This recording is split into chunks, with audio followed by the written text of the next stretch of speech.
Siss. This is the Readings with Jem reading group. I caught them actually watching Spilling Ink, and a mutual friend connected us together. So here they are. Welcome, ladies. Hi, thanks so much for having us. Yeah, my pleasure. Like I said off the air, whatever Katie's probably told you is probably true. Just saying, just probably saying. No shame there. Not even a little bit.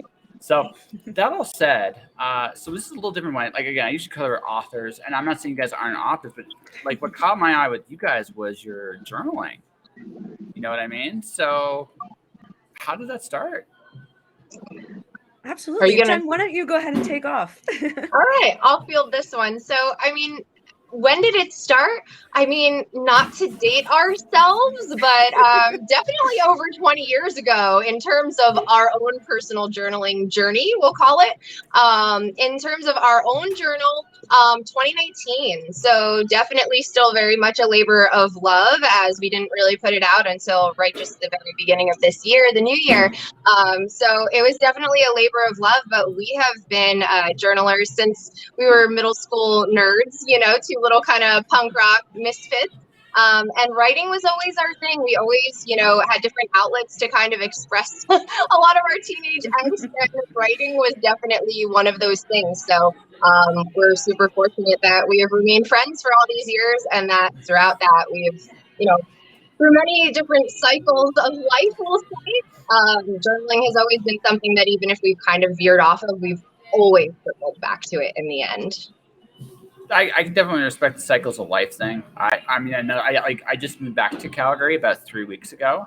Wow. Okay. Yeah. So during the pandemic, I actually moved to Canmore, Alberta, and Windsor, Ontario. So just to give you an idea of a general. So yeah. Wow. Whereas where everybody else was kind of shut in, I wandered more. I don't know if I'm just being a contrarian for the sake of being a contrarian, but that just seems to be that seems to be the adventure, and it's interesting coming back.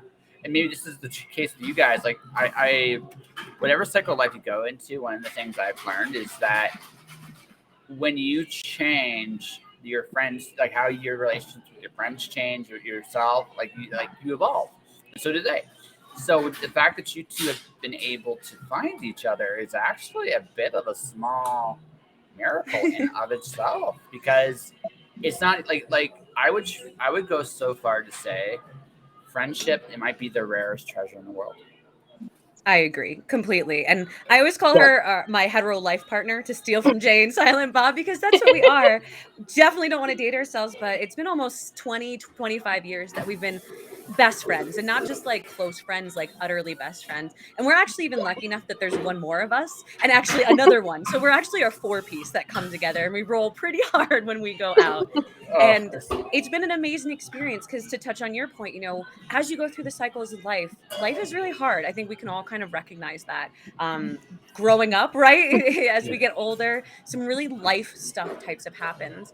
And more than anything, when you can just text someone out of the blue and they have your heart completely, and there's nothing that you can do. You can walk through this life without them by your side. It's pretty amazing stuff. And I think through that relationship that we have, we really channel that. While we do journal and in our book, but we also wrote a fair amount in our book. Particularly Jen, she went to school to be a journalist. She ran to Rama Post, so she's an accomplished writer, and she put her heart and soul into this journal that we were able to create together. Ooh, so we got a couple different angles, like we talked off the air, the marketer and the journalist. So yeah, had a little meeting of the minds there. She was the brain behind the format and the layout and the concept, and so much of it. Then my words kind of gave us, I guess, a lens for each week to kind of look through if you're looking for a little journal prompt or a little inspiration. So. And that was our little labor of love that came together. No, that's awesome. So I'm going to go Jen first. We're going to talk to you both. It sounds like you're similar, but you're both different. So for you, so journalism, what was the appeal to journalism for you? Writing was just, I think, probably in terms of, like we said, life cycles, especially things like grief. Like I said, we met in middle school, but I was only 15 going on 16 when my mom passed away. So that was like a very real life adult thing that happened when we were still kids. essentially. So that was definitely a time where I was into writing really hard. That was just my outlet that helped me. And it wasn't always just journaling, sometimes it was, creative writing, sometimes it was poetry. I wrote a couple one-act plays, like things like that, so we were constantly finding different outlets, but it kind of the bottom line was always, even right the way we looked as like kind of crazy little punk rock teenagers, it was about expression, it was about being able to really channel that creativity in a way that was us and was really kind of apologetic with Jersey zero fucks us. And it is, I think, like you said, a small miracle that we are still friends, that we have not only been able to take our friendship from a personal level to a professional level in a variety of ways over the years, and to be able to kind of be on the other side of it and having it not only an outlet that we can share with other people and a story that we can share with other people, but just a life skill that maybe we can pass along if they've never tried it for themselves. I think sometimes for some people it's a little woo-woo, it's a little hokey or something like that. But when you get into a zone where you're in that mindset all the time, it's amazing how many blocks you can move through and how you can move through some of those really difficult life cycles a lot more quickly and easily. So one of my favorite, I actually almost put this as my motivation. I do daily motivations on my Facebook and sometimes you see it in my Instagram as well. Cool. But one of my favorite, this podcast about 6 years ago got nominated for an award. I didn't know what I did. It just kind of happened. I actually won that award too. But that's awesome. But the thing about that was I just started doing motivations and I realized that it's very much a mindset trainer. Now, I'm not saying, yeah, it's hokey sometimes. Let's be perfectly blunt. Sometimes it is fucking hokey, but yeah. but at the same time, I've been of the mindset like so. My favorite one I go to is actually from a Marine named Jocko Willink. It's called Good, right? And it's the other, and it's one of my favorite ones because it's like it goes everything, like anything bad happening to you. Like this week, I lost a client due to just circumstances beyond control. Just a lot, like not their fault. Just right, it's not the right time. Cool. Sure. It gives me the opportunity to look for somebody else to work with in the meantime. Right now, and that's a different perspective than someone going, "Oh my God, what the hell is my right?" No, that's not how you gotta do this. You have to. Life's gonna throw all kinds of shit at you, and one of the things about it is, if you're in the mindset of you're settling. I have the 10 rules of success. The 9th rule is never detach yourself from all outcomes, because if you can do that, what tends to happen there is, yeah, life's still gonna bounce you around like a yo-yo, but you don't get as frustrated about being bounced around as a yo-yo because you're not attached to any one idea. You're just going with the flow for lack of a better thing. We hurt ourselves the most, I find, and this is just my big lesson from the pandemic was we hold on to an idea no matter what. Good, bad, or indifferent. If we cling to an idea, that's when we fuck up. Big time. Right. It's you don't seem to disagree with anything I just said there. No, it's one of the biggest lessons in life is as you get older. I'm 40. You ladies sound slightly younger than me, but maybe only slightly. Yeah, right. And that's okay. Neither of you look it. You look way younger. But, good answer. Good answer. No, yes. No, true. I'm being truthful. I mean, yeah. Also, I don't want to get my ass kicked. I mean, that's what happened. Jen came on the show. They beat my ass. I fell down the stairs. Like that'll be like the next episode. By the way, eating some chips is awesome. No, but I realized it's just one of those things is you learn in life that this idea of what you want, it's still like what you want. Your goals can take all the shapes it wants to take the shape of, but it's going to go through changes because the way you think you're going to get there is probably not going to happen the way you imagine it to. Most of my success has been entirely by accident.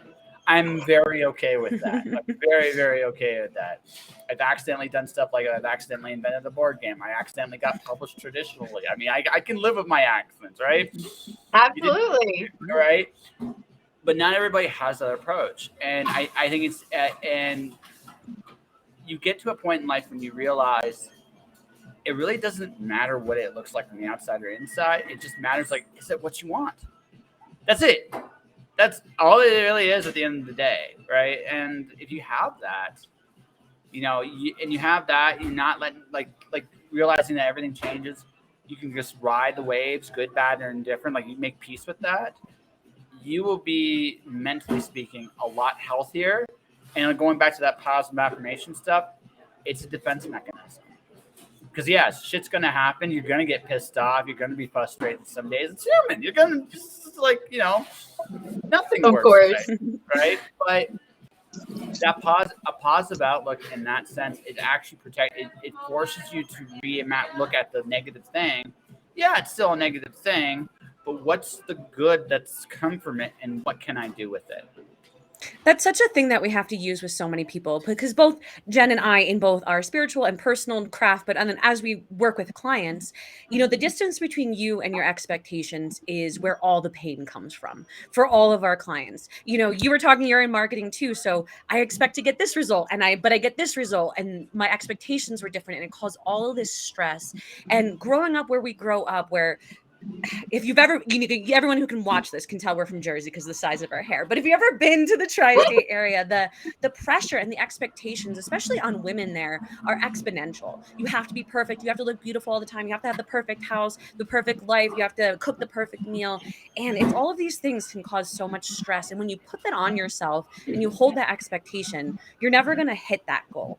So that's why Jen and I really took the time to focus on gratitude, because it is, like you were talking about, that mindset shift, right? It's the other side of the equation. It's not looking at what your expectations are or what you want to be and trying to control the outcomes, which is almost impossible, but it's holding on to the goodness and the gifts that you were granted and choosing to look at happiness, even though things totally suck. And then using that gratitude to fuel, we use the word manifest, but like you said, create happenstance, right? Create magic, and you don't even know that it's happening. But it's that gratitude, those little nuggets that you can follow that get you to exactly where you want to be and with the people that you really want to be. And I think that's probably one of the critical glues of our friendship, is we tell each other all the time, and our relationships too, how thankful I am to have you, how much I love you, how much I'm thinking about you. Those kind of mindset things, right? People don't really think to text their friend and be like, I'm thinking of you and I love you. But those things really matter, because that's that human vibration that we need to connect on. And that's what people are missing so much, especially during COVID. Yeah, well, so what I've been doing, so I've used this magic of the cell phone. I've been leaving randomly voice messages to like random people sometimes. It's amazing to see the result of that, because like, I'm not just like, these are very successful people in some cases. Some people, they're not so successful. It's random sometimes, and I've learned the value of appreciation. Whenever I leave a situation, I thank everybody for their part in getting me, shaping me where I am, big, small, or indifferent, because I realize that people appreciate being appreciated, and it's something that's probably one of the most understated. Our mutual friend, do you want to know? And honestly, I think I'm just going to say this here, one of the biggest sources of her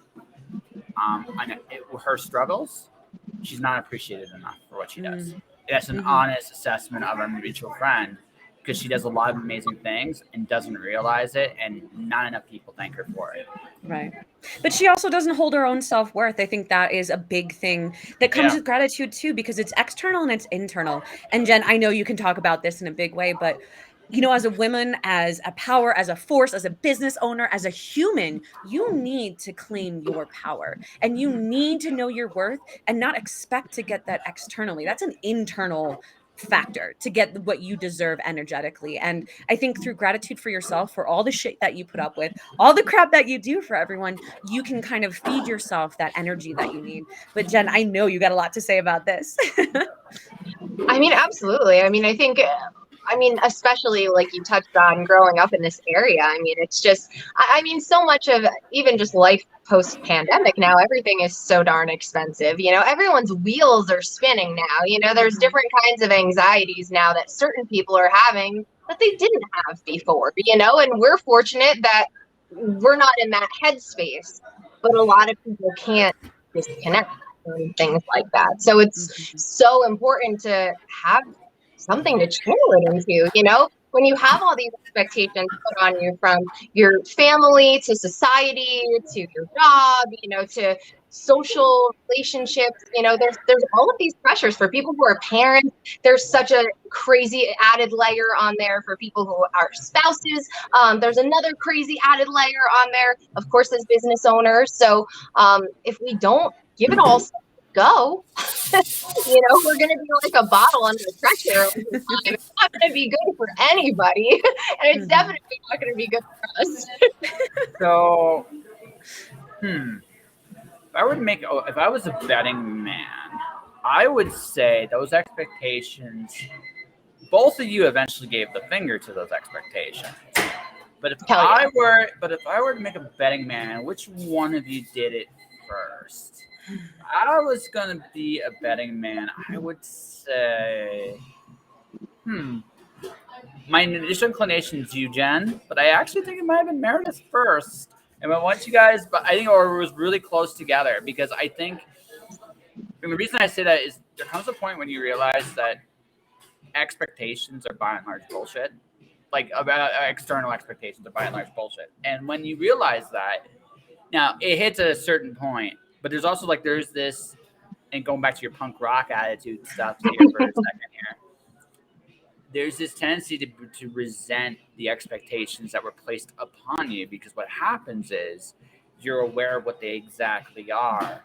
And then there's that initial reaction of how dare you put that shit on me before you break free of it. Right. So like, right. Totally. Yeah. And so like, I was thinking about this is like, who basically gave the finger first between you. And I guess my money is on Meredith, but it's not like by much. It's like basically, right. It's just one of those things where it's just like, I was thinking about that. There had to be a point. So if I'm wrong, by the way, call me on it. If I'm wrong, I'm wrong.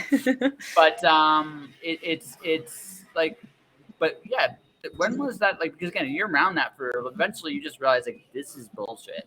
So well, totally. And I think you can't even, how could you pinpoint it to one of us or at one particular times? Because, you know, this journey isn't linear, you know, like, I mean, how many times have we veered off of that cycle only to, you know, in different ways at certain points, find ourselves back on it because the universe is going to hold your ass accountable that way to see if you learn, to see if you're still going to stick to your guns, to see if you're still going to let the same bullshit fly that you would have before. So, you know, I think in varying degrees, it's been stage after stage after stage, you know, but I feel like we've had to just pivot on so many levels just because of life in general too. So I feel like, you know, when life has thrown us certain curveballs that I think other people might have fallen back into certain safety nets and comfort zones and things like that, and we did choose to instead say, fuck it, never going back again. So that's, I think, where, you know, maybe we've been a little bit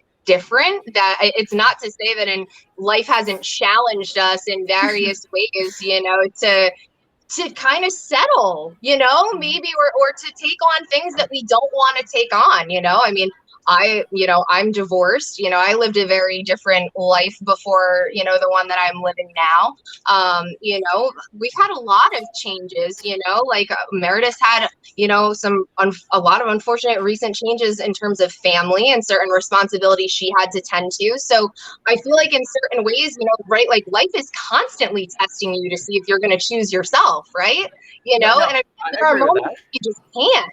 There are moments that you just can't. You have to rise to the occasion for somebody else. But it is all about kind of maintaining that healthy boundary across the board that says, I'm going to bend so much, but I'm never going to break ever again. And if you're pushing me to that limit, then you bet I'm gonna bounce back, and you're not gonna like the way it feels. I think you throat punched the person that did that to you. Throat punch them. No, but I like that. No, you would like no, you life. I lived in the United States in Arizona. These teeth on top are fake because of my experiences in Arizona. And one of the things that taught me, I came out of that is I can, again, fairly nice, simple guy, but if you push me to a certain point, I am going to let you know in uncertain terms that we are not going any further, period. Right? You have a choice. You can try, and I put you to the ground, or we can walk away. Right? And it's that. My dad's from Detroit, like initially from Detroit. So he grew up in one of the rougher areas in the '60s. He goes, "There's a point where you gotta learn how to push back in life." Mm-hmm. Right? We all get that point where we've had enough and we need to take that stand. So it's like there might have been a moment, because we all get there. We all hit those moments where we're just like, I'm just not taking this no more. Right? But maybe you're just more mature than I was. When I hit that moment, it was just like, nope, done. Right? I just walked. Right? But but what I mean by that is, like, you have to have that willingness to literally, I'm not saying like physically fight, although if it came to it, that willingness to stand your ground and go, you know what, I'm going for this. And you got a choice. You can get out of my way, or I'm going to go through you. And it sounds ruthless. It is. But you have to be that way in this world, or else people will. What I've learned is that people who never learn this are always get taken from. Right. Mm-hmm. And that's an unfortunate reality, but it's the truth. Right. You have to learn, again, it's about setting those boundaries and letting nobody under any circumstances, go there. Again, I'm not saying pick a fight or throw someone down the stairs or any of that stuff. What I'm saying is I'm going to stand. It goes back to that worth thing. Mm-hmm. I'm worth this. I'm worth more than this. And I am willing to fight for this. And it's probably the most important thing in business, especially as a creative. It's probably the most important mental tough attribute you must have. Regardless of what you serve, you must have that. If you do not, you will not succeed. Somebody or something will stop you. Right? It's so true. And I think that's why Jen and I have that so strongly. I think that's why we're very, very successful female entrepreneurs. Mm-hmm. You don't see a lot of people in our space who are able to claim their worth the way that we are. I think we both can attribute our strength to probably our moms. Both of them were kind of moms from the 70s, man. They told us to take on the world, burn our bras, do everything that we want, try everything, travel anywhere, and don't take shit from no one. So Jen's parents were these awesome hippies. My parents were very intellectual, and I actually was born not able to hear people. So the first 9 years of my life, I couldn't even hear anyone make fun of me. So no one kind of got in my way. And I think really from the beginning, we've had that standpoint. The reason we became such good friends is because we're misfits. No one sat with us at lunch. No one hung out with us. We were like weird kids that nobody wanted to talk to. And then our other best friend, she's fresh off the boat from Macedonia, so she didn't even speak English a lot of the time. So we were kind of a rat pack. We were really rough around the edges, and we didn't take shit from anyone pretty much out the gate, except for our own family. They kind of gave us some shit, and we allowed them a little bit, but we've always been extremely strong. And I think that's what gives us this edge to really be able and stand in our power. And I wish that so many more people would find that, because it's not that hard. It's really learning about what matters to you. And like you said, where is your line? What shit are you willing to take? I think in college, we both tried to live the normal life a little bit, and that didn't go very well. We're not housewives. We don't work for you men. We don't, none of that type of stuff. Like we found our own path. We don't work for corporate. None of that worked out for us. And we knew that very quickly. Yeah, your 20s is a strange space, or at least it was for us, I think we went from being like these super rebellious teenagers and, but we had our safety net of each other, right?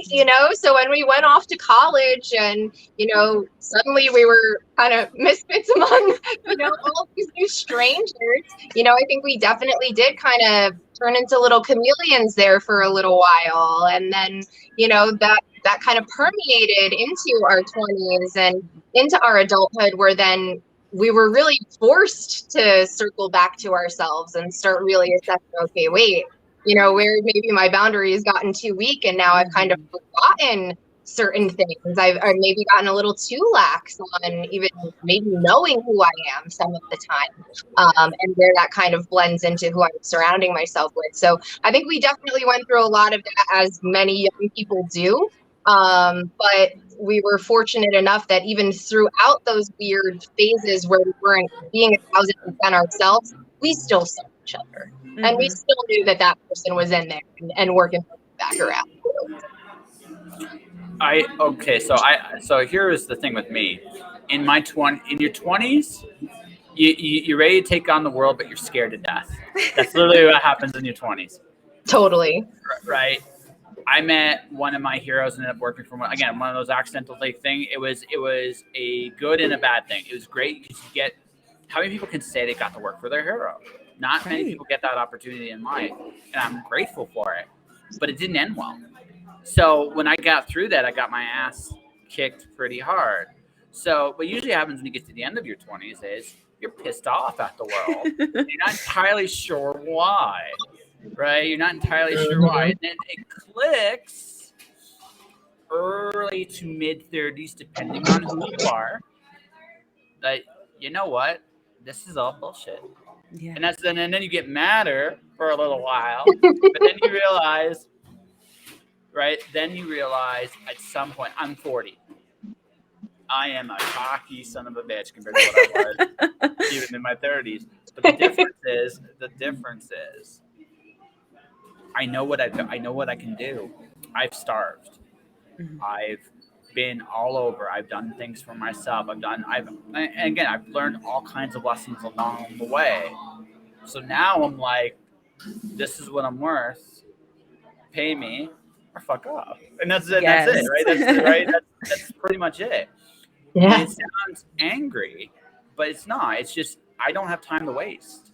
It's taken me about half my life to figure this much out.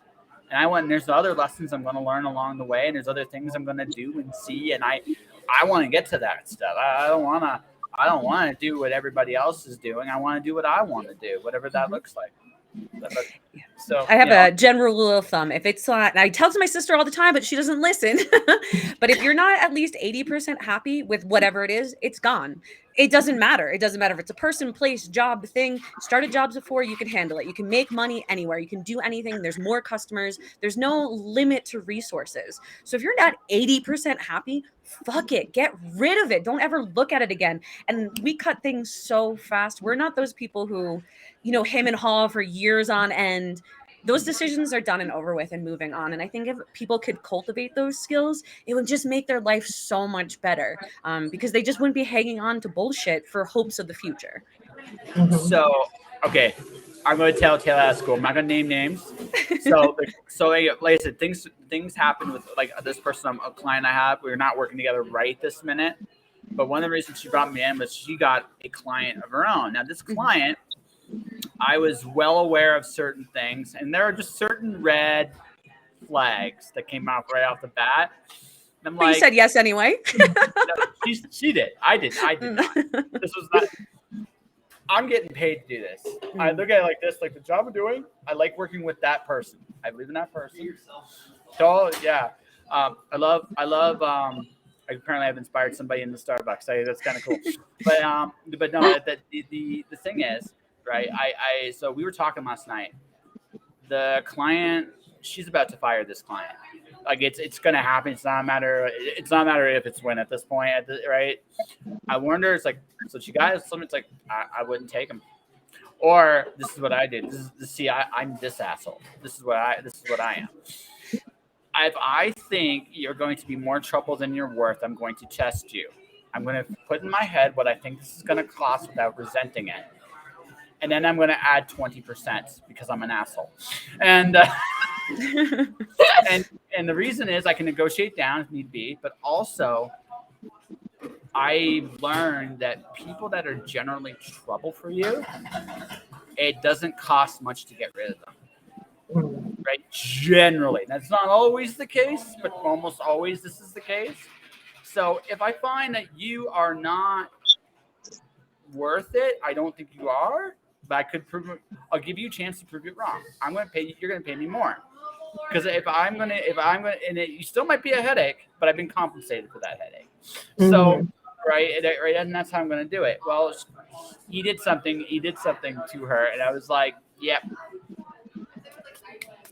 And she knew it too, right? And she goes, "You called it." It's like, you sure did, right? We do not open ourselves to that type of bullshit. I mean, there's so many red flags. She should have just said no from the beginning. Absolutely not. But you know what? Sometimes we all do this too. Sometimes the challenge of the job, whatever that might be, is intriguing. Even if the person you're working for is not necessarily as intriguing. But like I said, I think I've scored points with Jen. I don't know what Katie told you about me, but I don't pull my punches very much. I just don't. I'm pretty blunt. And I've learned this, right? There are good clients and there are bad clients. And you've got to protect yourself. And here's the other thing too. You gotta love what you do, right? So if you love what you do, a lot of people go to you, well, then why do you charge so much? Because I love what I do. I'm not going to make it a job ever. So the price is here because if people that meet this are probably going to be at least on my level. Now shit can still happen, but like the most forgivable reason to let a client go is that it's just not the right time or they're not ready. That is totally forgivable. Like it's just like for like things happen, you can walk away and down the road you can come back. It might be just again, it's the right person but at the wrong time. That happens sometimes, right? That happens sometimes. That's so forgivable.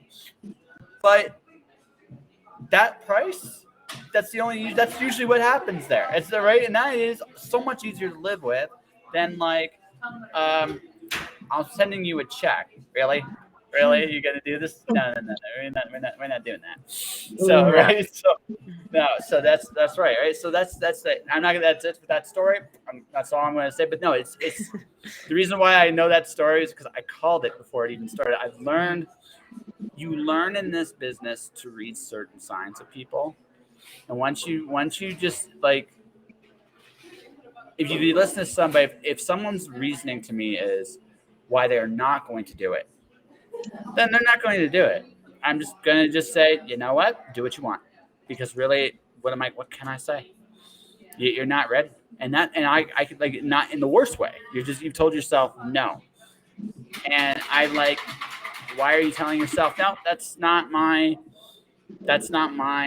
problem to solve. That's yours. And I think one of the things I think I've learned in this, whatever you choose to do in life, that's what stops most people. They have told themselves no. Well before it's even begun. Right? I've had my ass royally kicked, ladies. I'm sure you've had too. And the thing is, it made me want it more. Less, it made me want it more. I either have brain damage, which I'm not going to completely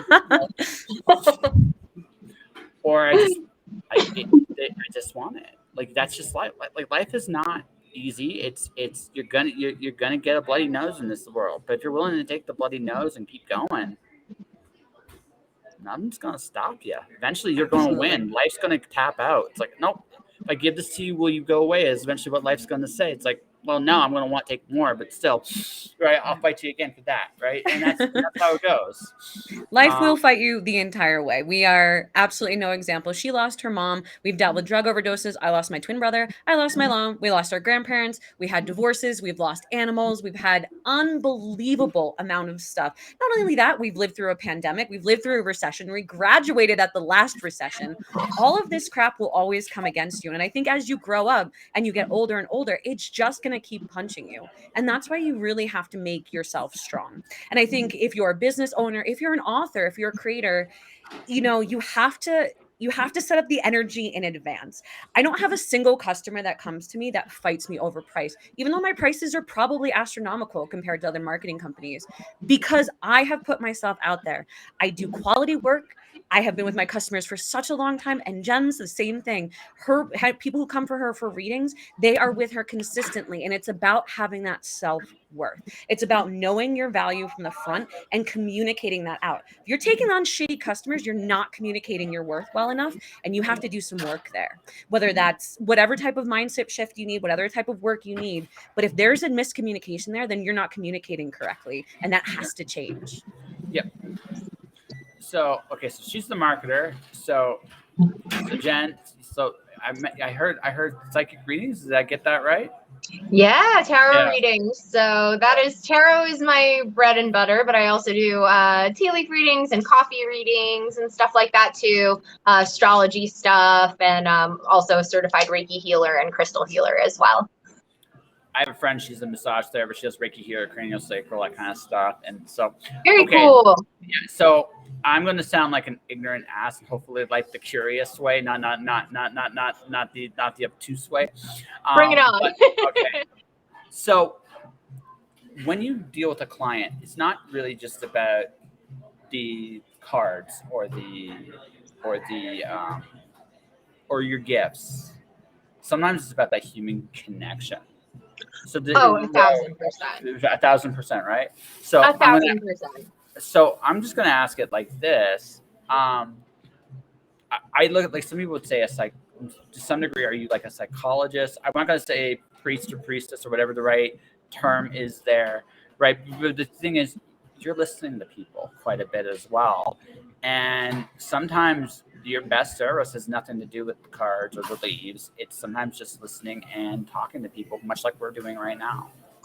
Absolutely. And I mean, I worked in the beauty industry for 10 years, really, before I was, I've been reading tarot since I was 9 years old, but, my history of client relations and relationship building in the beauty industry was definitely what gave me my confidence to be, ready to trust myself, to be able to read for other people and to feel confident in the guidance and the advice that I'm able to offer them. Because 1,000%, it's, yes, the cards are going to give us certain messages, and yeah, there's going to be certain things that usually people have on their minds, but more often than not, there's something that comes through that is so much bigger than that. Because people need that, especially in the wake of the last couple of years. There's a lot of lovely people out there. There's a lot of people whose lives have, shifted that they're not afraid about. And so they need somebody that they can trust and that they can just feel comfortable with, to kind of confide in some of the bullshit that life's thrown at them too, like somebody, anybody who sits down with me, whatever the reason, they should always leave better, than when they sat down with me to begin with, that's always the end goal, whatever the question is. And that doesn't mean that I don't have clients who have been with me for years who I love dearly, and I will give tough love and totally tell them when they're the toxic one in the room and they need to sit down.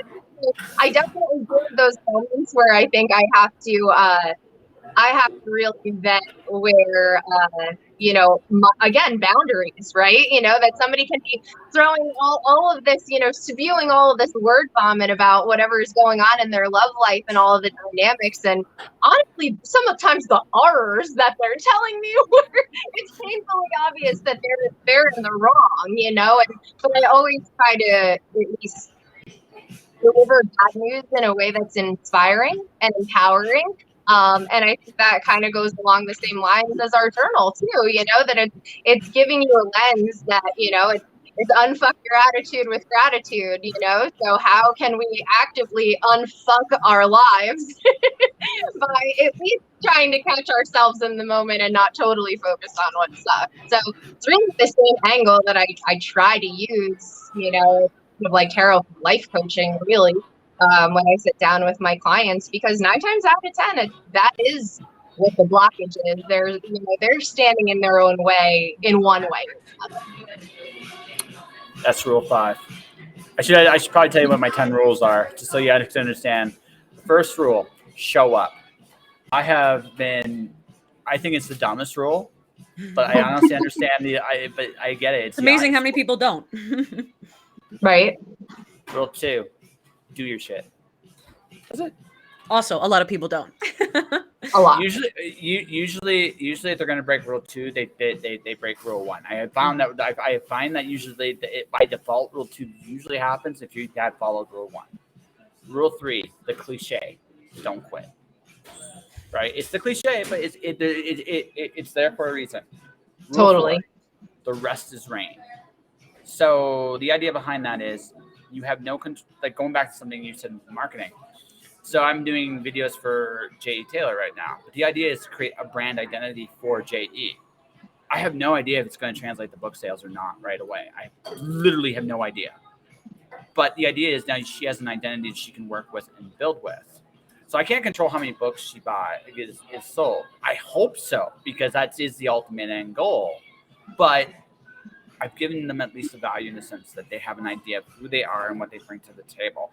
And that's something any author can build their worth on, period. Mm-hmm. Right? So that's important. So, but again, the result, like the paradox of success is you can do absolutely everything right and still fail. Mm-hmm. But consequently, you cannot do those things. If you don't do those things at all, you are guaranteed to fail, which is rule 5. Get out of your fucking way. I think more people are terrified of success than failure. And the reason why I think that is the case is because success is unfamiliar to most people. Most of us know what it's like to fall off the bicycle. Most of us know what it's like to slip on the ice. Most of us, very rarely, a few of us know what it's like to fly. And sometimes when you're up there, you're like, how did I get here? Oh shit, and that's where imposter syndrome comes from. Then you're like Wile E. Coyote, realizing there's a bottom. Wile E. Coyote is a tough son of a gun, by the way. Easy embodiment of rule 3. Rule 6, be grateful, be charitable. Right? Rule 7. Oh, I missed one. I think I missed one. No, I didn't. Rule 7, no excuses. Rule 8, stay uncomfortable. Rule 9, do not fall in love with the outcome. Detach yourself from all outcomes. And rule 10, when all else fails, have fun. That one should be higher up. You should have more fun. No. It should be, but I have found that like I discover these as I go. So basically, when I discover them, that's where the rule is. Although it is, I think the first 4 are pretty much set in stone because I think those are really good. Like 5 through 10 can be in any order you like.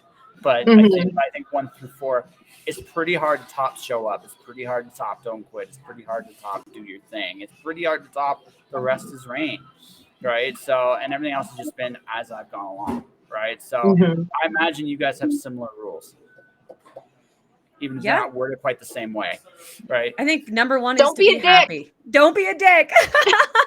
I actually see, I have an amendation that if you are going to be a dick, be an entertaining one. Yes. Or if you are a dick, just get ready for me to be one back. Yes. That's fair. Right. That's fair. Again, this goes back if you get what you give in this world, you get what you give.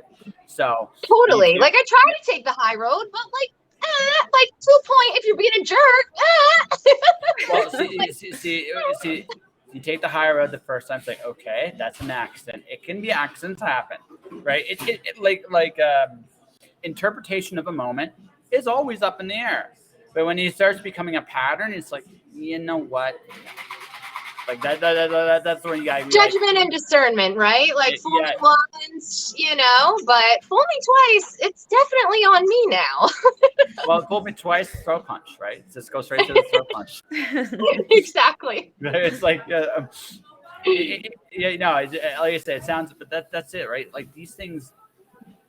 I learned these things the hard way. Like, I mean, again, you rarely get your butt kicked. When you do things in this life, that's where wisdom and that's where learning, that's where all these things come from, right? You learn to be honest with yourself. Like, I think probably the hardest lesson with myself is I'm not always the hero in my story. Sometimes I'm the villain, right? And I sometimes I am the villain. Sometimes that's useful. Sometimes. But for the say what you will, villains, if you look at the most, like, I don't know if any of you guys are comic book fans, but some of the best villains are charismatic as hell. And there's things you can take from them, right? Especially in sales. Like, look, say what you will about Lex Luthor. Yes, he's a ruthless son of a bitch, but he's charismatic as hell. The whole corporation. Dr. Doom is as well. Although part of Dr. Doom's charm, I won't deny it, is the fact that he talks about himself in the third person. I think it's hilarious, right? But even so, there are points about that, like that charisma, that drive is actually useful, right? And also, when you're a parent, if you have kids, you have to be the villain sometimes. It's the only way. It's the best thing for them because they need something to, right? They need those boundaries. You need to be that tyrannical villain younger. As they get older, you have to let loose the tyranny a little bit and let them take over the house because that's the ultimate, I think, end goal of this, right? So they can do it on their own. But the hardest thing I think you got to learn is your own accountability, and that is, I didn't do all these things right. I did mistakes. I hurt people. Right. And sometimes you do. You don't mean it, but sometimes it happens. And then what can I learn from that? How can I grow? How can I change in such a way so this doesn't happen again? Right. Right. And also accept the fact that along that path that you might still hurt people again, and doing everything you can to avoid that. Just try to be kind. Right. And then you try to be kind, but even so, you still got to accept that sometimes it may not work out, and you got to accept that. I think I might be done the hardest things in this life. Like, we're not made for everybody. No. And no one wants to be accountable for everything. Victim mentality is such a poisonous, toxic mentality that we have right now. Everyone's a victim of everything. All the pressures in the world are taking you on. And that's just such an excuse. I understand bad things happen. Trust me, bad things happen to everybody. Some worse, some better, right? But if you're going to let that dictate your life, then you are not in control. Taking accountability for yourself, your actions, and what you can control is the only way you're going to make it through. I think it's such a good point. And Miss Jen is there contemplating. So marketing and so I got to ask, actually, this is a good question. So Meredith, are you one of Jen's clients? I should actually ask that question because it's right. Because I could see the argument both ways actually. So client would be hard. I mean, we're best friends. We've been in this kind of spiritual life for a very long time. And throughout our entire life, we're always supporting each other energetically. If she has questions about business or some of the more spiritual things that I'm, kind of attuned to, then she comes for me to help. If I need some of the stuff that she's attuned to, if I need some of her advice, I come to her. So we don't generally exchange money too often, but I do buy a lot of her goods when she sells some beautiful stuff. So I definitely think I'm one of her clients, and she comes to us when she has marketing questions for her business or her online shop. So there's a give and take in our relationship that I think goes beyond client, that truly grows into someone you can count on. But we go to each other for absolutely everything, including business advice. Yeah, no, it's a fair question. I asked that because I can see that both ways. Because again, your relationship, you don't want to get that in the ways. Like sometimes with business, and obviously you are working together on stuff. But there's difference between working together and then working for a friend too. Right. There's a big difference, right? She did all our content writing for a long time. So she was hired by my company for a little bit. She's definitely sold a lot of stuff to me through her different shop and her adventures. So there's both the consumer client relationship. And I think the most important thing there is we're still strong. If she needs something from me, if she needs a website, she'll get the friends and family discount, but I'm still going to charge her for it. If I want to buy a Cellmate plate from her, she's going to charge me for it. And it's that respect of each other's time and value that I think does a lot. It's holding accountability for our self-worth and then also respecting someone else. It's really crappy when you have a friend and you take advantage of them. You want them to do stuff for free. Jen, I'm totally going to blow up your spot because this is really funny, but she used to be an esthetician and she was a waxing expert, and she would wax people's Brazilians and everything. And we had this one friend who would call her like 3 weeks after for like a touch up, even though, this is like a monthly thing. So she would just like perpetually get touch ups, like just pay the woman. So there's some lines people can cross. Oh, yeah, definitely. Yeah. After a while, let's get the fuck out of here. No, totally. No, I asked that because also here's the other advantage, right? Because when you're friends, you have someone you can be really honest with each other. When you're in when it's purely a client relationship, you can there's a degree of honesty, but there's also like a very professional boundary. But when you're friends, right? Best thing about having a really good friend too is they can say things to you, right, that nobody else can say, but sometimes you need to hear. right? And also, I Sure. mean, in friendly ways, they can also pick on you in ways nobody else can either, which is like the bet, which is also, like, is actually the ultimate sign of love. So like, maybe this is not quite right. I get the feeling it is though.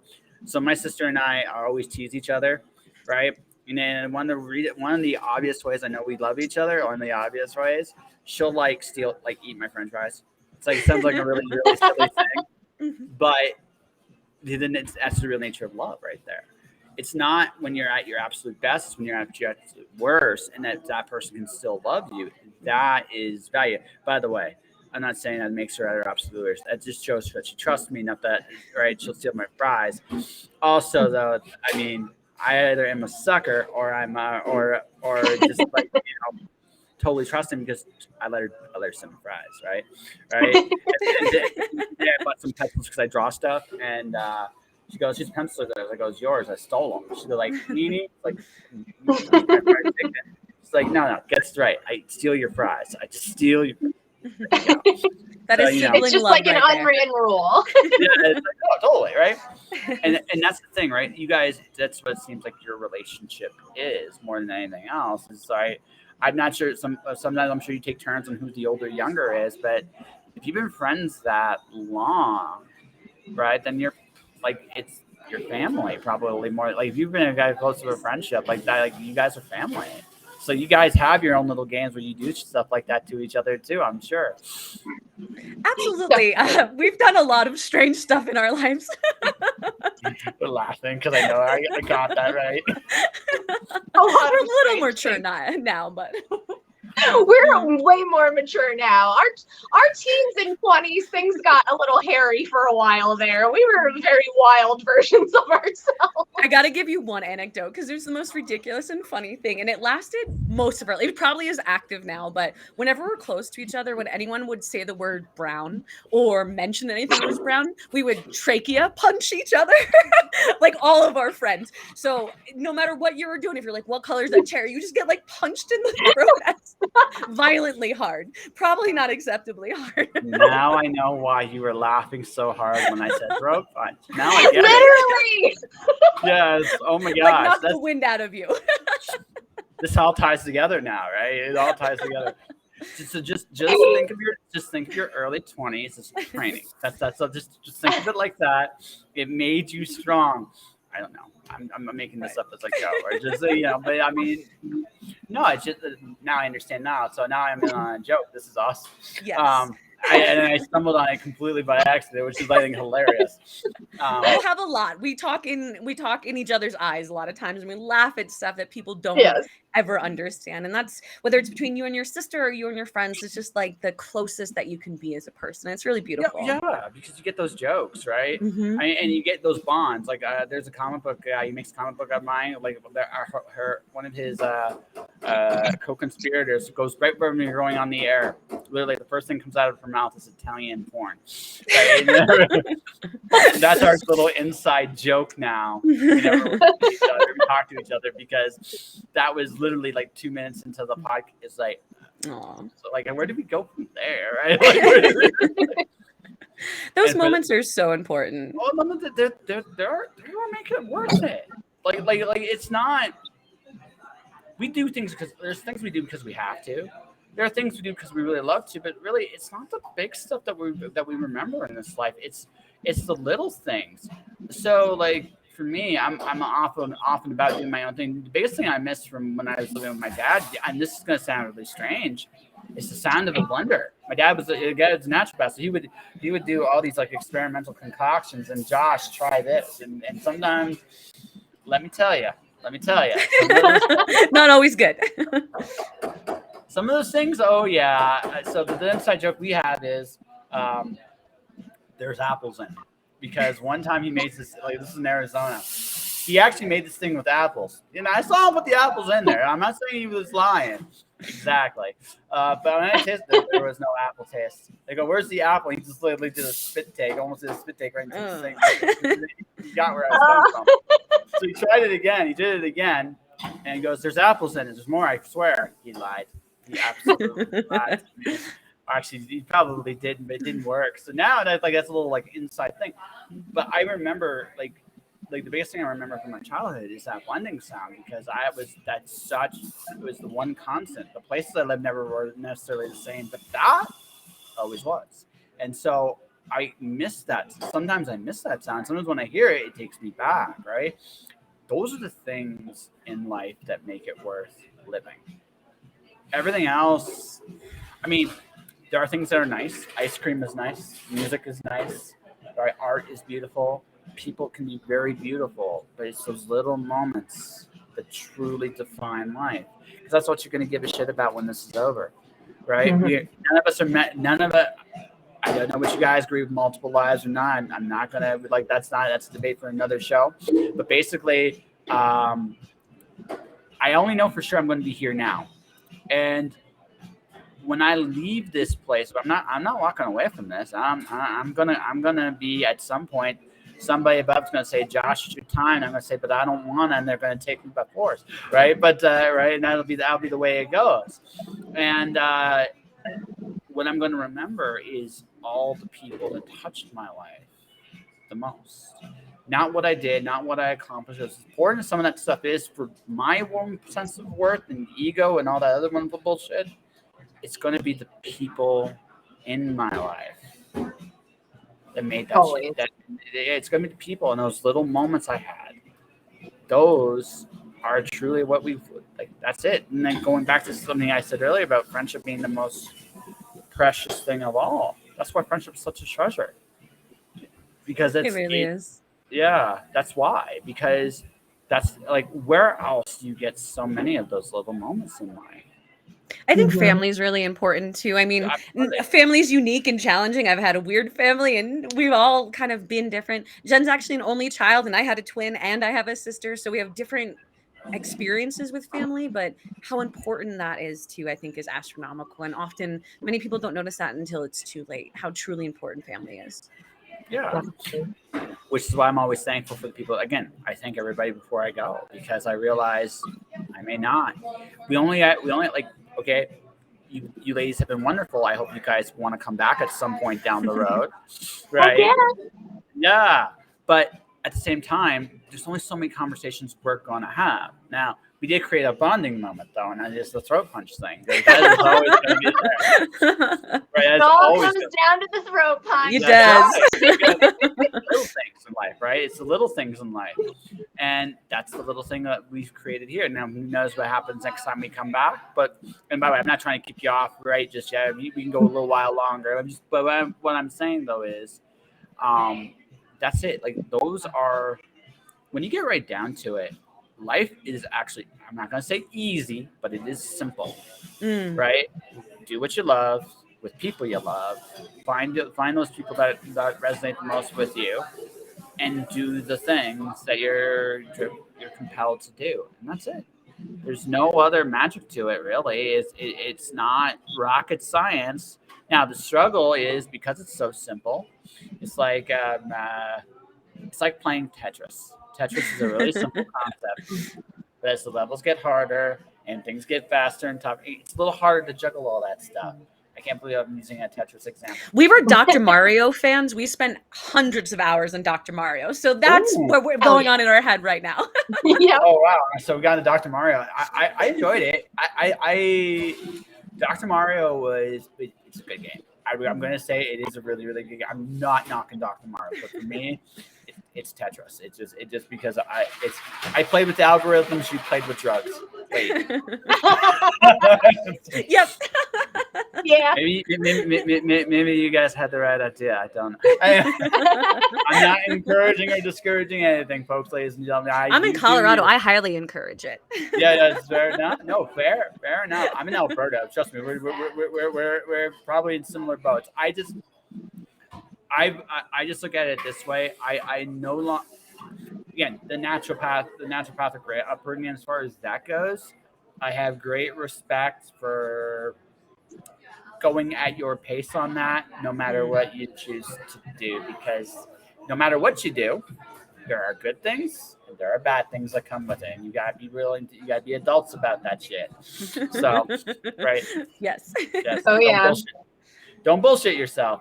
That way, if you are hallucinating, with a giant mushroom and a Dr. Mario, you know that you did it to yourself. That's it. Just saying. I need that. I need a giant Dr. Mario trip someday. Cool.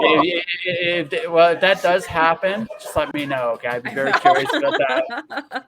If I inspire, We'll schedule something. We'll pencil something in. We'll pencil yeah. Dr. Mario experience, ladies and gentlemen. What would you? Nah, it's not even there. Anyways, that's not here nor there. All right, but going now. So you've journaled your whole life, Jen. So Yeah. you journal your whole life too, Meredith? Absolutely. I'm a huge passionate person, especially not being able to communicate very well in the first years of my life. I couldn't really speak very well, but I was always a writer. It's something I'm always passionate about. I'm also really a reader, but I've always been really pulled to like creative type journaling. So I write a little bit. It's kind of more like channeling sometimes, but then and Jen's into this too, pictures and stickers and in images and inspiration. All of that has really been something that was important to me, and organizing as well has been like really important to me, especially when it goes back to ancestry and stuff like that. So always been wildly passionate about it. I'm also wildly passionate about layout. I'm such a Capricorn, but I love the way that things look and organizing and laying out. So organization is one of my main strengths. So journaling's a huge passion for me, and I have, you can't see them behind me, but I have hundreds of journals probably, but then keeping those as kind of like records and information and stories and the lineage behind it is really important to me as well. Interesting.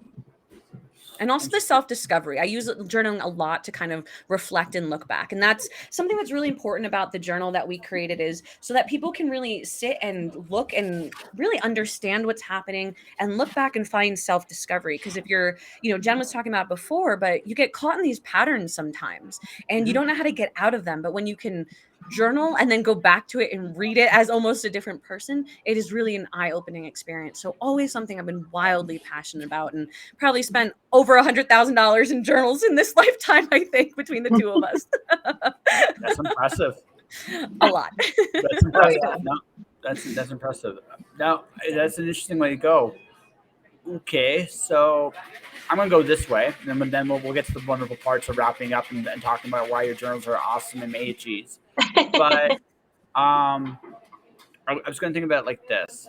So when you made the decision to share it to the world, was the goal to heal other people? Was that the goal? Or was it, I came up with this really cool idea and I want to kind of share it? Or was it a little both? I think maybe that's different for both of us. I'll just speak on my side. My truest intention going into this journal was, I know that people are hurting. I hear it. I feel it all the time. Everyone is hurting, and it breaks my heart. And I just wish I could hug every single human out there and give them a good meal and tell them it's going to be okay. And I can't do that. But through this kind of creative outlet, it's a place for them to feel held and to heal themselves. And that was kind of a gift, in my opinion, that Jen and I could give from our past struggles. So how about you, Jen?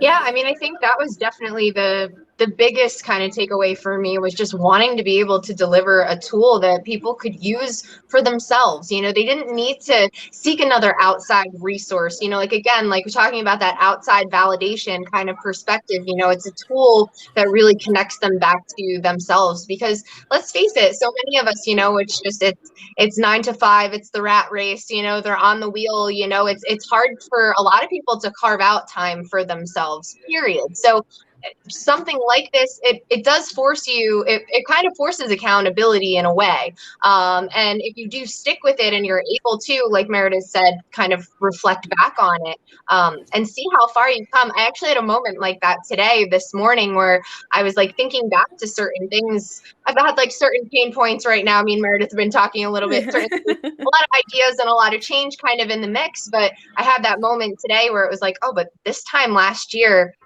everything that I have right now is what I was wishing for this time last year. Like, I can look back on this moment right now and say, this was a win.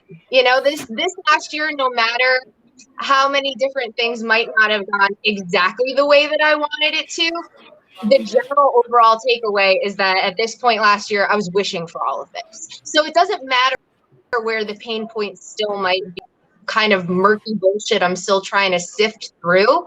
The overall big takeaway is really great, and I think that a lot of people can't connect those dots. You know, this provides them a tool to be able to connect those dots and to be able to reflect on and say, wow, like I actually did it. I actually stuck to my guns and this is where I'm at.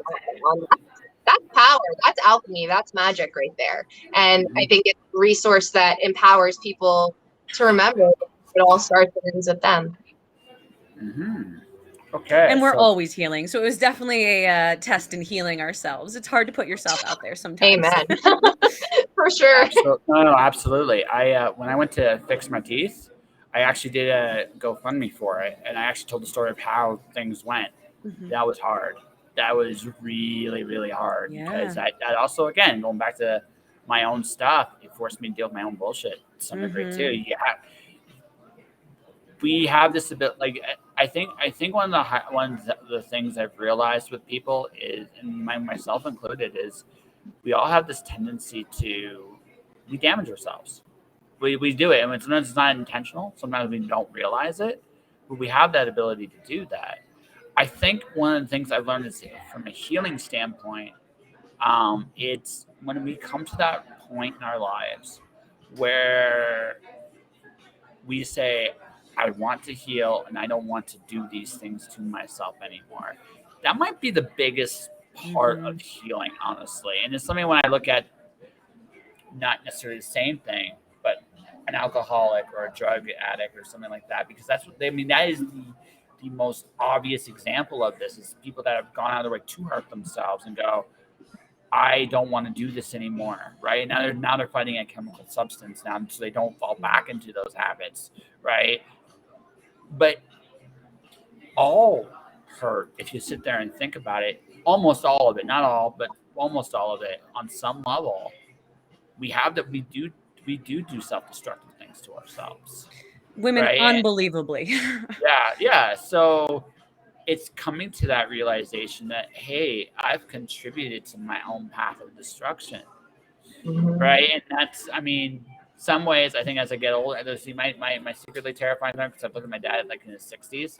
I realize there are some things he's okay with, and I realize that too is normal, right? But we're gonna go so far, and there's gonna be some flaws we have that we're gonna be like, you know what? I'm good with it. Right? You know, and that's a very human thing, right? So I think, and I'm aware of this. So it's just like, well, what do I really want to not be such a fuck up with in my 60s? Because by the time I get there, I may not want to fix it, right? Do I really want to deal with all my shit? I mean, it's real, right? Because you're almost like a kid twice, and sometimes I think you might be able to abort too, but that's neither here nor there. But the other part of it is like, yeah, like you have to work on those changes if you're serious about healing yourself. It's never too late to heal, even in your 60s, 70s, and 80s. But it's harder the older you get because of the patterns you've established for yourself, and that's crucial, I think. And that's something really crucial to realize. Like on almost every case, not everyone, but almost every case, we've played a role on this journey, right? And so to break that cycle, we kind of gotta look at ourselves honestly. It's like, yeah, know what? That's on me. Ain't that the truth? Yeah. I mean, everything in your life is what you've created, and everything that you perpetually continue to do, you choose to do. If you choose to live in low-income apartments and make no money and complain about it, then that's what you've chose. If you chose to be a millionaire and be successful and have your own business, that's what you chose, and that's what you created. And the more that people can take accountability for that, the quicker we can heal all this shit, and this whole planet can get back to being better. Instead of hating each other, being divided, being separated, being angry, being a victim, we got to stop all of that. We have to heal ourselves, which is really just maybe being nice to ourselves, not critiquing ourselves all the time, not looking at ourselves shittily all the time, and not tearing ourselves down and seeing our value. And also, something I just realized, we're gonna have to do this sooner or later, but talking and listening to everybody else. We all have a different take on life. Like, listen, my shit stinks. I'm okay with that, but I have to be willing, like again, having that communication with somebody. Right, it's being very honest and being honest about, okay, what can we do? What can we do to fix it? I see the next 10 years as a big like paradigm shift because we can't keep living the way we're living. We just can't, and you can see it coming. So you can see it. Your country's problem is you have crazy old people running it, and the generation after them did not fight them. That's Mhm. that's really Yep. what it comes down to. And that's Old blizzards that need to die off, man. And people who are too emotionally unstable to stand up for themselves. yeah. So that's what and that's it. And here where I'm at, problem is our leaders are just as bad shit. But the difference is, right? We are all here. It's almost like we have this. We're more comfortable with the order of things, necessarily what is right or wrong, right? And having and that is, and I think that's everywhere to some degree. But I think this is a very Canadian. This is a very Canadian thing. I can look at my current leadership being run out of cities. I can look at my current leadership being like since February, my prime minister has gone pretty much into hiding, right? And that's telling of the state of where he stands in the world right now. And right now, the only people not honest about that are Canadians, right? So, right. I'm honest about it because I have this unique perspective of walking through essential worker. I've been all these things and I've seen a lot of different sides on this, and I've concluded that as we've done things has to change. I have this tip again. I think with Canada, it's just again we're very comfortable with order, not necessarily what's right or wrong, but with order. So that means that for us, right, and you can see it. There's a divide there that wasn't there 6 months ago. So now, where that divide takes us, I don't know. But I do know that within the next few years, that's going to come to a head, and that's just the way it's going to be. I think we're all heading towards decentralization myself. The question is how we get there. Do we try to become another Tower of Babel before we hit that? Which is kind of my bet. Might crumble. Yeah, right. It will crumble. This is how it will crumble. It's different. Like we are in the world of the machine, the world of the light bulb, right? It's giving us wonders. Like we can talk. Like where we're doing. Like I think it's a wonderful thing that I have. Where are you ladies located? Like Jersey still, or you guys are in other parts of the country? I'm in New York. You're in New York. I'm in Colorado. You're in Colorado, and I'm in Calgary, Alberta, Canada. It's awesome. It's amazing. That's amazing, right? That's amazing. Power of the machine, right? So this giant light bulbs being built, and everybody trying to we're all going to be part of this machine, and then one day they'll get turned off, and we'll decentralize all over again. It's almost like again, human history is a cycle of repetition, and that's kind of how I see it. Now maybe I'm being simplistic. Cool. Maybe I'm wrong. Also cool. I kind of want to be wrong here, but I do think that the next 5-6 years, a lot of the ways we've lived our life to this point are going to come to a head, and we're gonna have, and I think everybody's gonna have to be. We're gonna have to be honest with the world we've chosen to live in. And to sum all that up into one sentence, we have no integrity, we have no transparency. That is the real problem. Until that changes, right? Either one of two things is going to happen. Either the chaos will get worse until everything just goes, or chaos gets worse until everybody wakes up and looks and say, hey, it's the culture that needs to change wherever you are at. And by the way, folks, I don't know where we go from there. That it's easy to point out the fuck ups and fix them. Yeah, right. I mean, that is the honest truth. But yeah, but that's where we're going. And I don't want to leave on such a sour note. But I get the feeling you ladies are aware of some of the stuff I'm talking about anyway. So it's not like, but. So I think I agree with you completely, but I think, and Jen, I think you're on this side too. Like, we got to fucking fight at this point. If this is what's going on, we have to fight for our right to party at this point. We need to create the life that we want. We as women, as men, as whoever you are, you need to make money so that you can support the politicians that you believe in, so you can support the foundations that you believe in, so you can make change in this world. You need to support what you believe in. You have to fucking fight for it. And I'm so sick and I know this is my own little soapbox. I'm so sick of everyone complaining. I'm one of the youngest person on my city council by almost 30 years, but yet everyone wants to chew off my ears about the problems, but no one stands up and does anything. We have to stand up and fight for yourself, for your value, for your country, and what you want to see. And that's how we're going to make the next 5 to 10 years actually worthwhile. But I'm sorry. No, it's fine. Actually, just going from your end, that's also just, I blame your television for that. Don't even watch it. No. Hear me out, though, what I'm saying, though. I blame your television for that for one simple reason. We have been taught for decades to trust experts to deal with these problems, trust specialists to deal with these problems, trust this. The fact of the matter is we are all capable of doing things. It's coming to terms with those capabilities and what they are. I may not be a scientist per se, but I can ask questions. I can read scientific reports. I can look at data. And if I don't understand it fully, at the very least, I can put together some things just basically and then ask questions, right? You're not, again, maybe you're not, an engineer, but you can look at a building and look at the foundation and go, I don't think that's going to work. And, right. And go for like there are things we can do honestly, right? And it's about working together, I think. But again, this is a Canadian thing as much as it is an American thing. It's a world thing. It's a world thing. Most people don't see their self-worth. And that, I learned to fight in the United States because otherwise I would not be here. Right? I mean, by fighting, folks, we're talking about standing up for yourself. You learn that by going through the crucibles of fire. And that's it. And the truth is, again, a lot of us are comfortable. And even in spite of all the chaos, a lot of us are comfortable. And that is why things continue the way they continue, at least for now. But eventually, everybody sees it. And then everybody has no choice but to deal with it. But how we get there,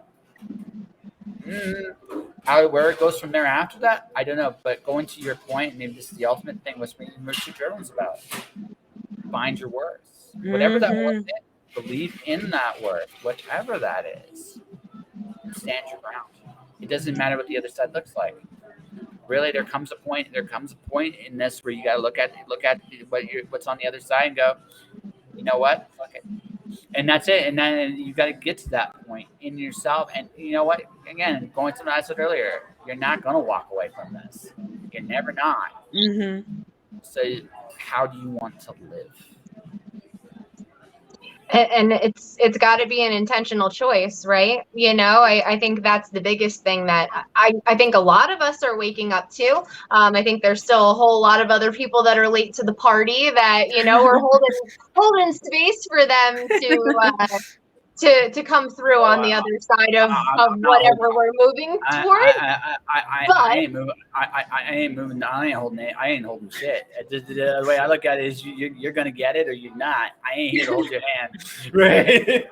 Well, it's kind of like you're in the grand scheme of things, you're gonna either have to rise to the occasion or you're gonna be dead is probably what's gonna happen. So that's pretty much it. I'm not gonna hold your hand, right? The delicate flowers, but we can set a great example. Make it, they're just not.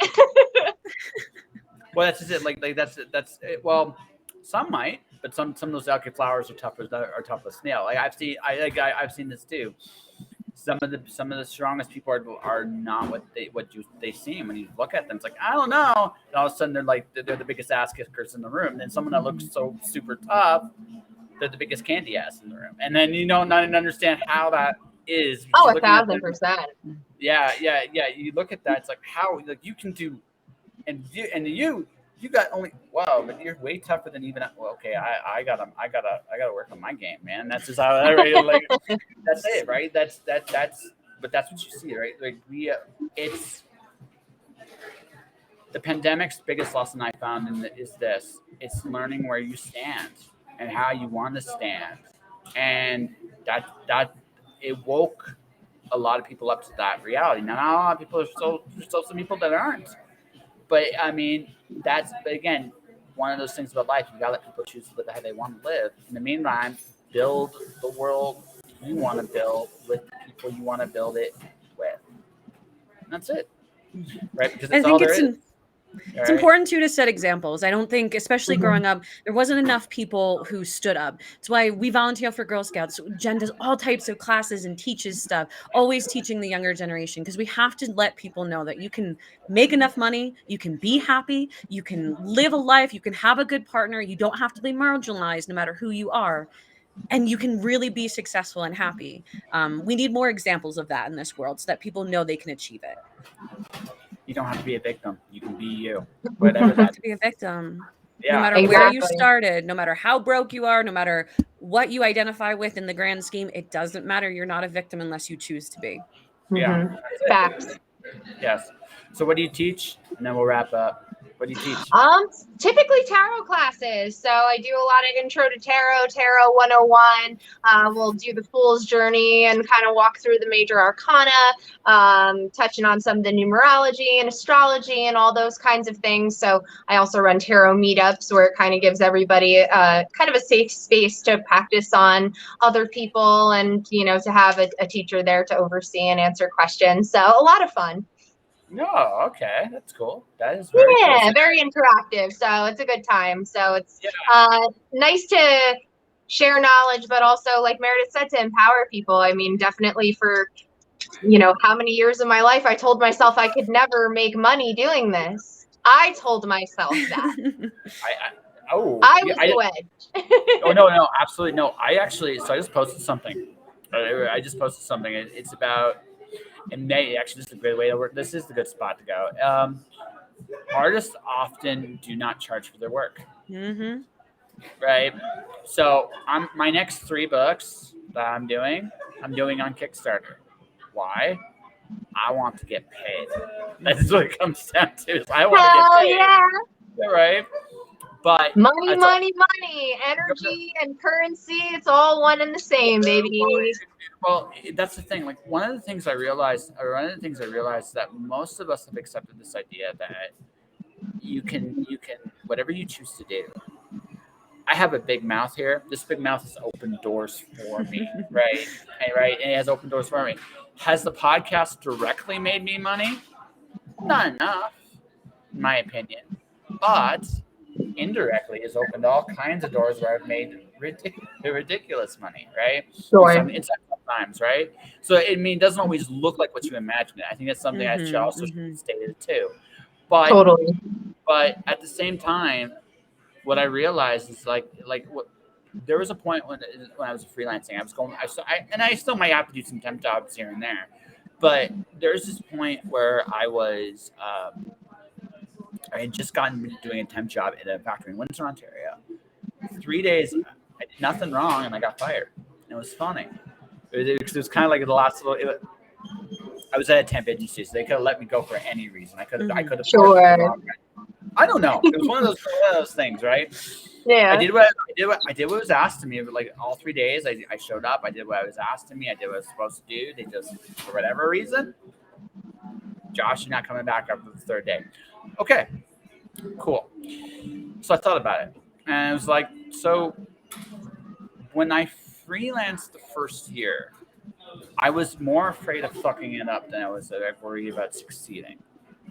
And when I went back to freelancing again, and that was July, right? I was like, okay, she disappeared. She did disappear. She'll be back. She'll be back. I'll finish the story with you. Basically, it was some moments like, I'm gonna do this, and that's just a very different mindset than, oh my god, I'm gonna fuck this up. Mm-hmm. Right? What if I fuck this up? I'm past that. I don't care. I'm going to succeed. It no longer matters. I'm not looking at individual results anymore the same way. I'm looking at like, okay, what did I learn from this? How can I carry it to the next thing, and the next thing, and the next thing, and the next thing, and the next thing, right? I'm still, and again, everything I do, there's successes, there's failures. But what's important is I'm going forward. Mm-hmm. I'm going to succeed through sheer determination. Now, hopefully I'm smart enough to learn from my mistakes. but I'm going to succeed from sheer determination. And that's a very, very, very important thing. And not ever again, that's the like a lot of this comes back to mindset and going back to your journal to wrap this up. We'll wait till Jen comes back to fully properly wrap this up. Yes. But that's the key. And it's always been the key. I think yeah, it's one thing we don't learn in school. Right. Knowing your self-worth is huge. And it, you know, depending on who you are, where you're brought up, who you identify with, there's this full spectrum of what you were told your value is. You're a woman who was born in this space, this is your value. You're a man or non-binary born in this space, this is your value. And we tell ourselves those stories, and that is the most toxic thing you can do. You are not the sum of your past experiences. You're the creation of what you're going to create in the future. You have to know your worth, and you have to stand up for that, and you can't let anyone take it, whether it's a client, whether it's, you know, on the grocery receipt, they stiff you $5. If it's someone trying to give you drugs at a party, if it's someone trying to take you home that you don't want, doesn't fucking matter. You have to stand up for yourself. And so many people can't.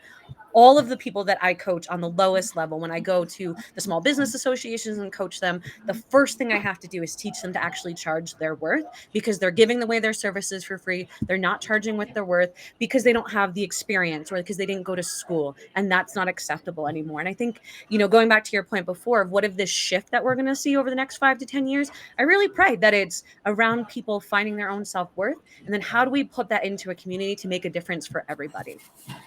I agree, but I think it's the shedding of that.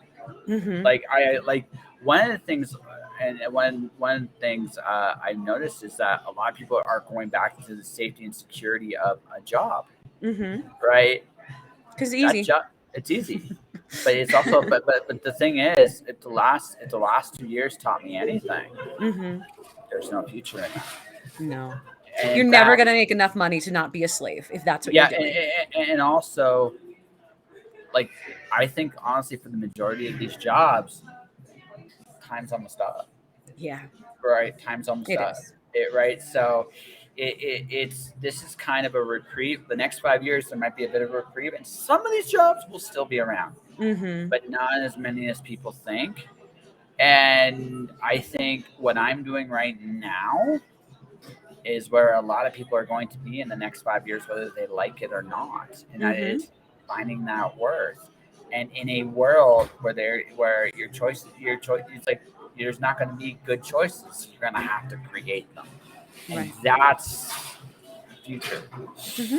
Again, knowing your worth. Where do you belong in this future? What can you bring that can't be automated out? You know, you were talking before that you help clients write their brand. That is something that cannot be taken out. People pay $25,000 to get a brand created because it's something that only they can do. Only a human can do it. So you need to find what your value is that's outside of this matrix, this place that we're at, because that's what's going to make a difference. Yes. So Jen's phone's crashed, so she's not going to be able to come back, unfortunately. Oh! She has some tech issues every now and then, unfortunately. She lives out in the sticks. I got that. I got an interesting impression from her, but we'll talk about that after the air. But so I guess you're going to have to. So I guess this will be the last question, and then we'll pitch then. Doing all the journals you have, if you had to pick one lesson you taught yourself looking at your past, what's the biggest thing you've learned? You know, I think that's just to sit in the moment a little bit. And I know that's such a cheesy thing to say, right? But especially, we started this journal in 2019. Over the last year, I lost my twin brother and my mom, both about 6 months apart. And I've never experienced so much pain as anyone can imagine, right? That's the hardest thing. We were so close. And these moments where I remember them being there, you know, like even the text that my brother sent me and how close we were, the moments that I sat down and I listened to him and we talked for 5 hours under guanabana trees, just drinking and eating and listening and having fun. Those are nothing that will ever be taken away from me. And I think that we're always so distracted by Instagram and cell phones and internet and people's problems that we don't give each other the moments anymore. We don't give each other the time to actually look at each other and have those human connections. We don't even spend the time to sit down and have conversations that much anymore. And we have to come back to each other because we're falling apart. Every human is lost, lonely, and sad. We need to support each other. We need to show each other unbelievable love.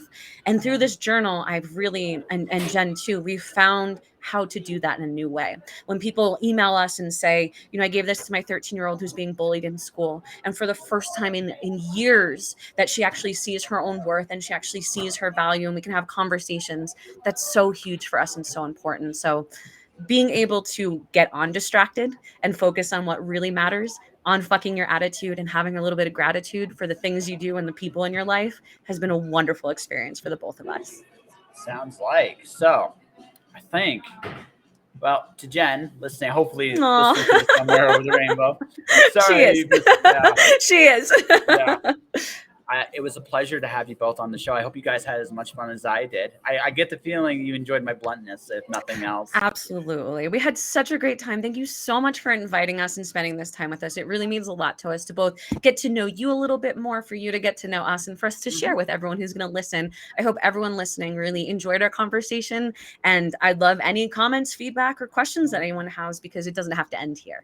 No, it does not. So where can people find you guys? Absolutely. So go ahead and stalk Jen on Instagram. She has 2 Instagrams. The first one is Readings with Gem, Jem. That's where she does a lot of her tarot reading.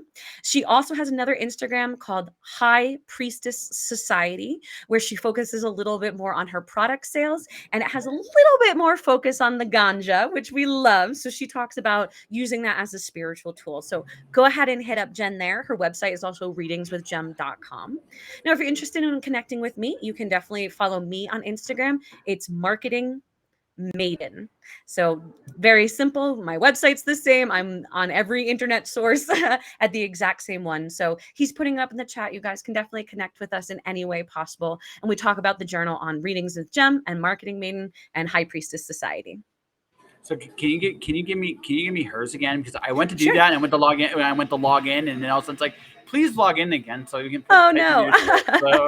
It's Instagram Readings with Gem, and I can probably pull it up here. That part I can do. That's right there. Yeah. And what was her other one? It is High Priestess Society. Is it a webpage or just Instagram? Just an Instagram. I'm gonna put it in the chat right now for anyone. Or High Priestess Vibes. I'm sorry, she actually changed it. High Priestess Vibes? Yep, High Priestess Vibes. So I will send it to you in the private chat, and then you can share it with all the viewers. Okay. Well, I think I got it anyway. So hold on a second here. I am a trained motherfucking professional, everybody. As you can see here.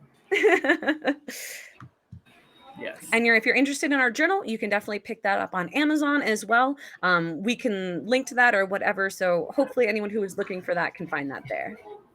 Yeah. All right. So Meredith, it was a pleasure meeting you. 1 second before we wrap up here.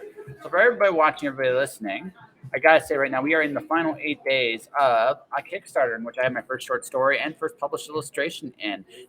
My story is about a glorious dragon that got basically altered with glitter and wants revenge on the card owner that did this to him. So that's the story in there. There's also stories from the town of Springfield. No copyright actually mentioned there, just because you can go donate into that. Now we are very close. We are less than about $600 away from hitting our goal. So we're into the last week. So definitely go check us out. If you want my advertising services and kind of want to see what I do, as I said to Meredith, I make audio, video, graphics, and words, basically, about building your projects and your person. And I stuttered on that because I'm putting it into there. But definitely go check it out. Basically, if you're looking for a project to be promoted or yourself, a brand created, like I said, I will build your brand. I will build your project. Whether it's a book trailer, whether it's an actual full thing like I'm doing with Jay Taylor right now, definitely check that out. And guys, that'll do it. Now, I'm looking to probably get someone on the weekend, but if I don't have someone on the weekend, Monday I have a double header. Julie Heiner, actually, we had to reschedule because of just the conflict. It's coming on the show Monday at 1 p.m. Mountain Time. And then in the evening, Larry P. Higgins joins the show. Tuesday is the 800th episode. I have 5 awesome guests on there. Possibly my sister, but Nikki Nash, Elsa Garza, William Holland, Rodney Fike, and oh man, I'm forgetting somebody, and this is going to drive me nuts. I'm going to read it, but yeah, it's going to be a big show. Definitely come out. It's going to be a drink and draw night.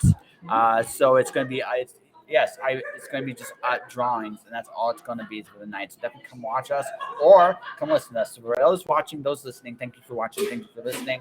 Stay inspired, stay shining in the dark, and I'll see you guys next time. Thanks. All right.